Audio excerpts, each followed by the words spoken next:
Well, welcome to our home here in Southeast Michigan. I'm Dr. Russ, and this is our backyard. And welcome today to today's program. I think it's going to be a good one. It's going to discuss how do you keep from buying the wrong air gun. In other words, how do you buy the right air gun for you? The needs and specs that you need for your shooting style versus maybe different for me versus somebody else. You know, America doesn't have great track records here. We move every 5 years here in America. What does that mean? That means somebody bought the wrong house or signed the wrong lease in an apartment or condo. And they've got to find something with more bedrooms, less bedrooms, who knows what, closer to work. They didn't really study where they needed to live the first time. Secondly, we have a bad track record on cars. You know, we buy a car and within 3 to 5 years we're trading it in because it's not fast enough, it doesn't get the best fuel economy, it doesn't hold the whole family, who knows what they're in, wrong color. Just a little bit more study on it and we would have been better. One of the areas I'm really bad about is hats. I buy different hats all the time. I just can't get real happy with one hat, so I have this collection of hats. This hat right now is called the Gaucho hat, also referred to as the bolero hat, the flat top. Its origins come from two different places. The very southernmost of South America, we're talking about Argentina, and a tip down there called Patagonia. And parts of Brazil and parts of Uruguay, all down in southern South America. But it also has origins in Spain. And it has a reference to being a really tough cowboy, a very strong cowboy. And that probably explains why Clint Eastwood wore it in one of his movies. I just got in today's UPS delivery. See if it works all right.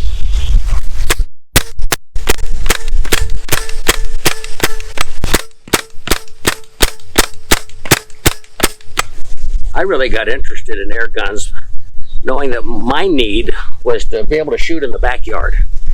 I have all kinds of powder guns. I've shot competitively with powder guns, but the hunting's only in the fall. You only take one gun out there with you in the field. So I wasn't getting a lot of shooting out of all of my guns. Air guns, however, allowed me to shoot 365 days a year.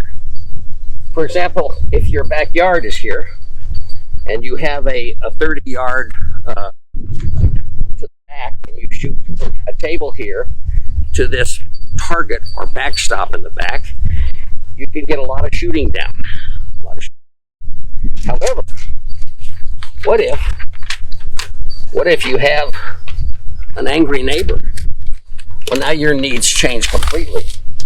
You're going to need a gun and a caliber that is quite quiet, or you'll only make this person a lot more angry.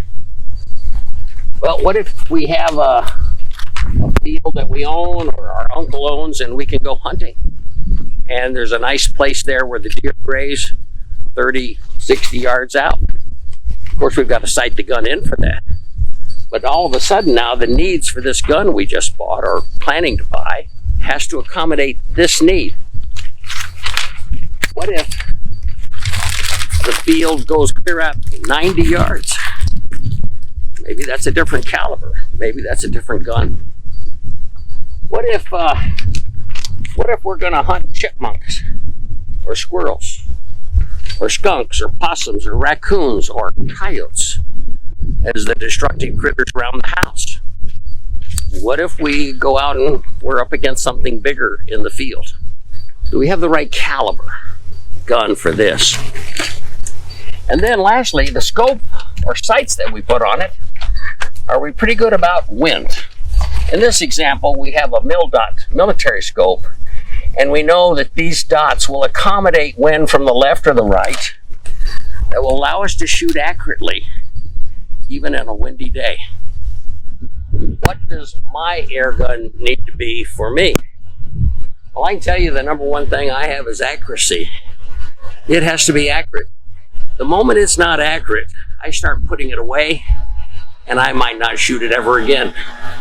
So we want to make sure it's accurate. Now, one of the secrets about making a gun accurate, at least for me, is I've got to get that velocity down to 950 feet a second. I can do it with a screwdriver or a hex head into the back of the gun, which allows me to adjust power. First of all, I don't want to get all my neighbors shook up, but I also want to be quiet out in the field.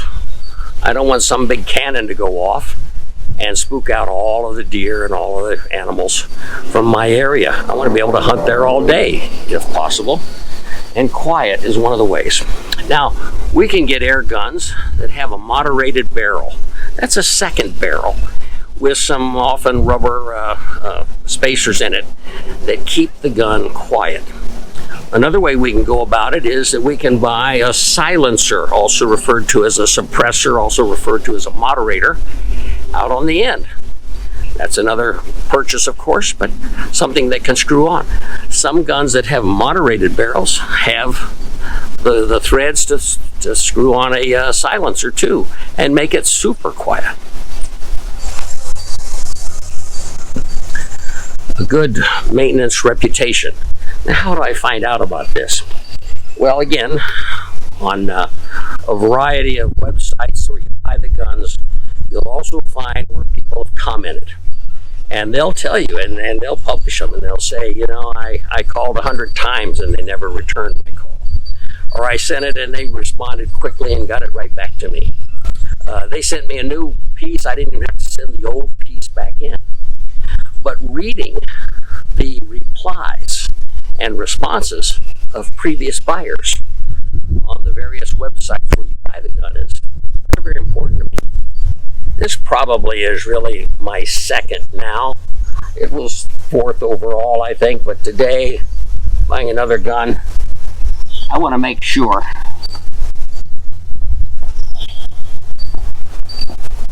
that it has a regulator in it and it's regulated. Now, boy, this can cost a lot of money or it can cost no money. There's guns that already come regulated.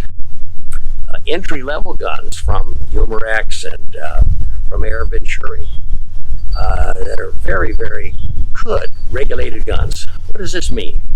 It means that the air is going to be a precision amount of air, and your groups will be very nice and tight and therefore accurate when the gun is regulated. A lot of the Hatsan guns have these long tubes under the barrels. You can unscrew them. For about $50, you can buy a regulator that goes on the other end and screw it back in. It's that simple. I've done that with guns. I've sent some guns off and had regulators put in them. That's probably the most expensive method. And the shipping is not cheap either. Like I say, you can buy the gun and it's already regulated. This is a very important one right here. The gun has to be in the right caliber. Now, I can tell you what the masses do. They start off with 177, they work their way up to 22, and then to 25, maybe 30, 357, 45, the large bore 50 caliber. But I see a lot of people not happy in that 177 unless you're into target practicing and only target. Boy, that's probably a very accurate gun once it's been tuned down, is that 177. It's also the cheapest to keep shooting. But if you want to hunt and get out and kind of reach out and touch some of these animals out there beyond 50 yards, you're going to want to get a larger caliber. And so you end up buying a 22 and a 25, but you kind of never shoot the 17 again. So maybe buy the right caliber for the right need that you have, even if that first gun might be 22 or 25. Okay, let's talk about budget.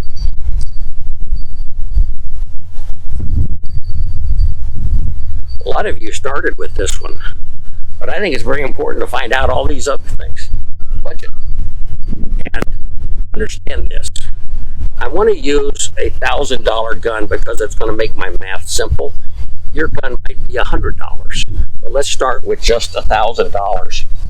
if we had that kind of money to get an air gun. Do not go out and buy an air gun for $1,000. Now you don't have any money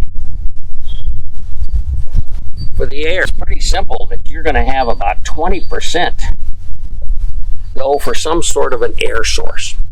You will easily spend $200, and you have to go on eBay and everything else to accomplish that. I think a hand air gun's $150. You can buy aqualung tanks for $125. Compressors for about $300. But that's a very expensive add-on, and I'm not done.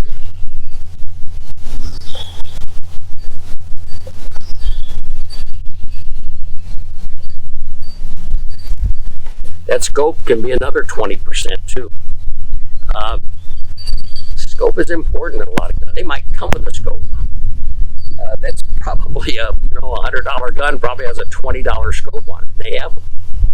It's good and accurate out to about 15 yards, maybe even 20, but not beyond that.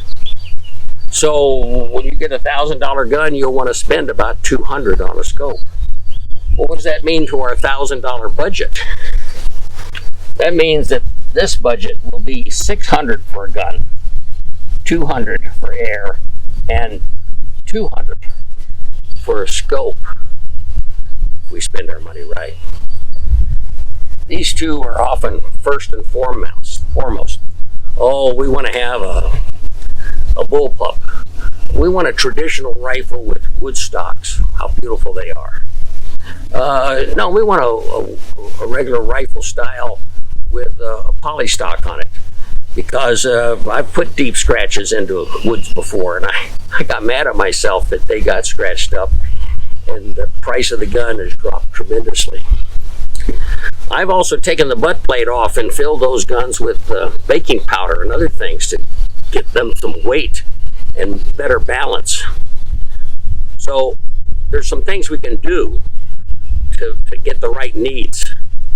But down here, you're going to find out that whether your budget's $100 or $1,000, we can still get the bullpup, we can still get the wood stock, we can still get the poly stock, even if we look at it last.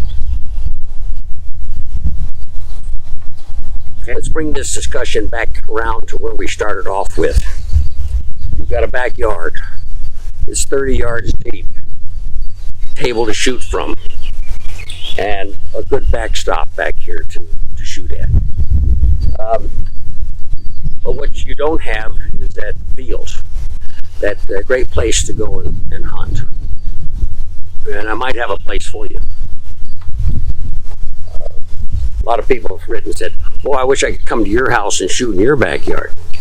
Well, I'd like to have about 50 of you out here to do it, but I'd really get the neighbors shook up then. So my idea for you is this, that you become an entrepreneur. And with that, you get a piece of paper, you design it, you can take it over to any of these print places and get 100, 1,000 of them done. And you can print up something like this. And you can put these boxes down a country road. And I promise you, you're going to get responses. Because those farmers, those rural people, they got critters and they want to get rid of them. And if it's free, boy, do they really want to. So you get 5 houses lined up for the next five Saturdays. This business that you set up, after you've done it for a month or two and you kind of get the hang of it, you might not let it be free anymore. And you might start charging some money. But you'll be shooting in barns, large fields behind the house, and you'll need to ask that homeowner, what time did this coyote show up? What time did these animals appear? Are they in the attic? Where are they? And you'll get jobs from this. You put your phone number here. I think it always helps to put down, a picture of yourself so they see what you look like. I've brought a backstop, perhaps some tools, 2x4s, wood stock, whatever it takes, and we're going to put that in your barn. I'm going to put the food in front of it, And I'm only going to shoot the rats that come right in front of that, so that my BBs, my pellets, whatever, are going to go into that backstop. And your barn will stay safe. Your animals will stay safe. Your house will stay safe. And you may even want to add the word safe, free critter control. And within a few months, you just might be an entrepreneur with all kinds of land to shoot on.